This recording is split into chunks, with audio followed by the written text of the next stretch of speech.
नमस्कार, म अनम नेउपाने। विगत 3 महिनादेखि म फिनल्यान्ड आएर बसेको छु। मेरो जनवरी इन्टेक मात्र हो।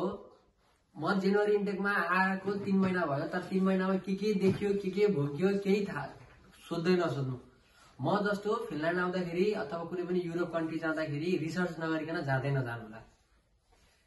युरोपमा जति सुनिया छ, जति देखिया छ त्यो भन्दा बिल्कुल फरक छ। कोभिड पछाडि इकोनोमी संसारकै डाउन भयो। त्यो मध्ये इफेक्ट परेको भनेको युरोपलाई पनि छ।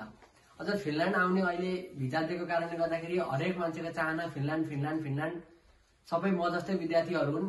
+2 पछाडि डेस्टिनेसन कहाँ भन्दाखेरि फर्दर स्टडी कि त युरोप कि त अस्ट्रेलिया कि त अमेरिका।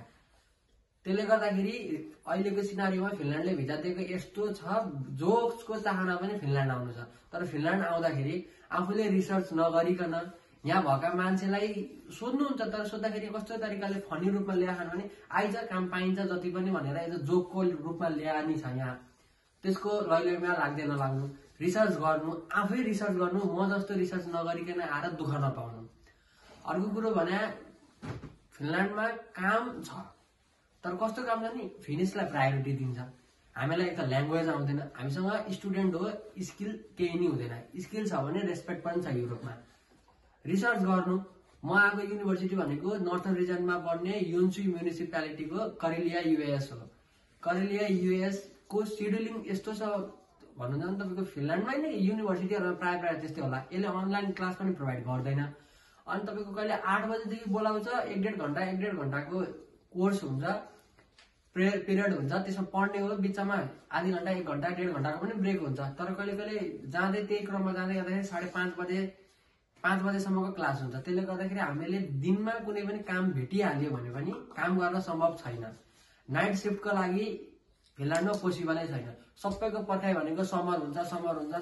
अब अप्रिलदेखि समाधि लाग्दैछ, मेदेखि युनिभर्सिटीहरू बन्द हुन्छ, अगस्तभन्दा अगाडि लाग्दैन पनि। त्यो बिचमा हामी लगभग 100 जनाभन्दा बेसी युनिभर्सिटीमा अहिले नेपाली विद्यार्थी छु।